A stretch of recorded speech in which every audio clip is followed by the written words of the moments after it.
So I would put it to you that we're just doing the same thing.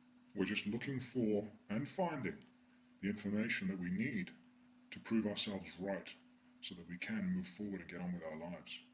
In the same way that when you want to buy a new car, you decide that you want to buy a Volkswagen. All of a sudden you start seeing Volkswagens everywhere. You start noticing them because they're in your consciousness. Or a woman gets pregnant. All of a sudden she can start seeing lots of babies. Not that they magically appear out of the ether. They've always been there, but she's just never noticed. And now that being pregnant is in her consciousness, she can now see them. I know you understand what I mean by that. So we're always going to see what we want to see. The debunkers are always going to find just enough information to battle the truthers' argument and vice versa.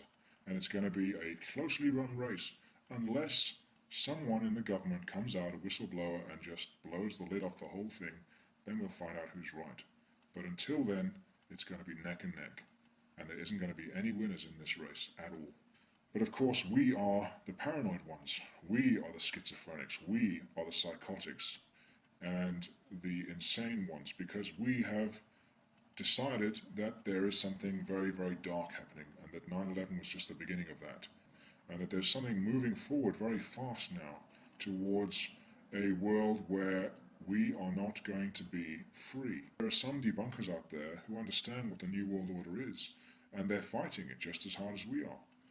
The only problem they have is that 9/11 was an inside job, and they cannot see it for the problem-reaction-solution situation that we understand it to be. What I'm asking for is a little compassion for them, a little understanding, and that we can all just agree to disagree on 9/11. I'm not saying it's not important. I'm not saying it's not essential that we know, but we're not going to find out right now unless someone comes out of the woodwork and tells us. What we need to be doing is looking to the present to fix the things that we can fix right now, instead of looking to the past and arguing about what actually happened. Because there is something very dark happening here, and we need to fight it together. We cannot carry on with this bickering and infighting that the government are enjoying so much, that the elites are getting so much power from, that they are orchestrating with disinformation and are using to distract us from what they are doing behind the curtain. All we're really talking about here is an interpretation of history. So bearing in mind that the winner gets to write the history, who is going to be the group that writes it? Is it going to be the debunkers, or is it going to be the conspiracy theorists? Because it's the person or the group with the most defined version of their reality and their ability to then get that across to the masses that will win in the end. And so as a definition of that, we have someone like Bill O'Reilly from Fox News Network.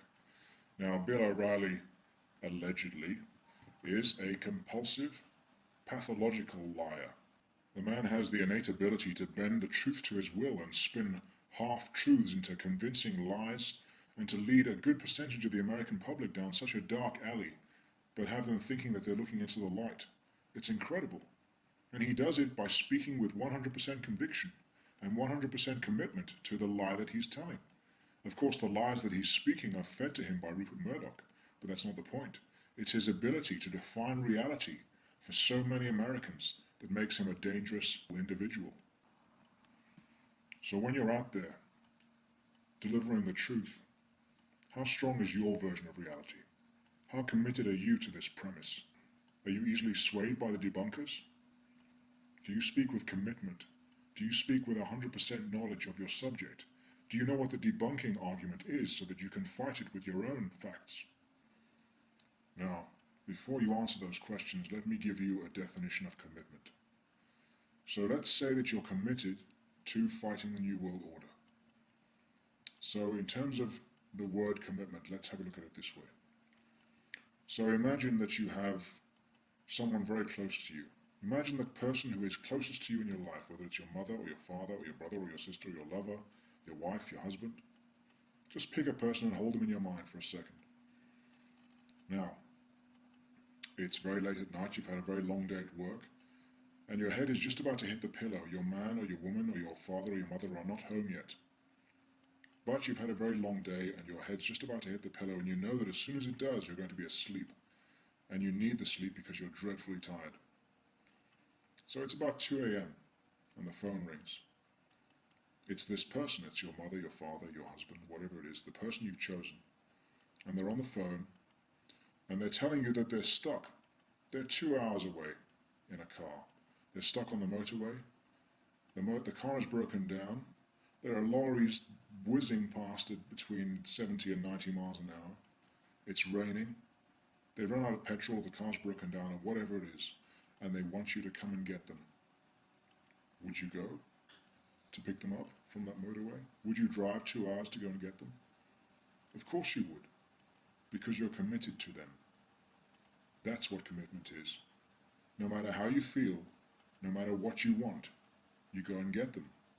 That's commitment. Anything less than that, anything else, is not bad or wrong. It's just not commitment. You're not committed. It's as simple as that. So ask yourself now the same question. No matter what I want, no matter how I feel, am I committed to fighting the New World Order? It's a tough question. In his memoirs, David Rockefeller said, "For more than a century, ideological extremists at either end of the political spectrum have seized upon well-publicized incidents, such as my encounter with Castro, to attack the Rockefeller family for inordinate influence they claim we wield over American political and economic institutions. Some even believe that we are part of a secret cabal working against the best interest of the United States, characterizing my family and me as internationalists, and of conspiring with others around the world to build a more integrated global political and economic structure, one world, if you will. If that is the charge, I stand guilty, and I'm proud of it." So there you see, that's all you need. We don't need to be discussing 9/11 and whether it was an inside job or not, whether it was a complicit act on the government's part, whether there were planes or no planes or missiles or explosives in the buildings. It's all irrelevant right now because there's all the proof you need. The people who have the money and the political leverage are creating a new world order. They're creating one world. You have the man, in his own words, telling you what he's going to do. That is all you need to convince the sheeple, along with some footage of police zapping students while they're trying to question senators, and they will get a sense of it. The 9/11 argument as proof of New World Order is going to get you caught up in a maze that you cannot get out of. You cannot prove any of it. All we know for certain about 9/11 is the planes hit those buildings and they came down. That's it. Period. Everything else is conjecture and hearsay. Everything else. But what we do know from the words of their own mouths is that these people with money and power are creating a world that we do not want to live in. Now, I don't know about you, but I'm 100% certain, and I can prove that the New World Order is coming about. I can prove who's behind it. I'm 100% against it, and I will fight it with the last breath in my body. I'm 100% committed.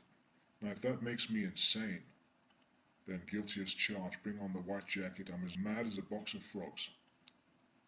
Who's with me? Thanks for listening.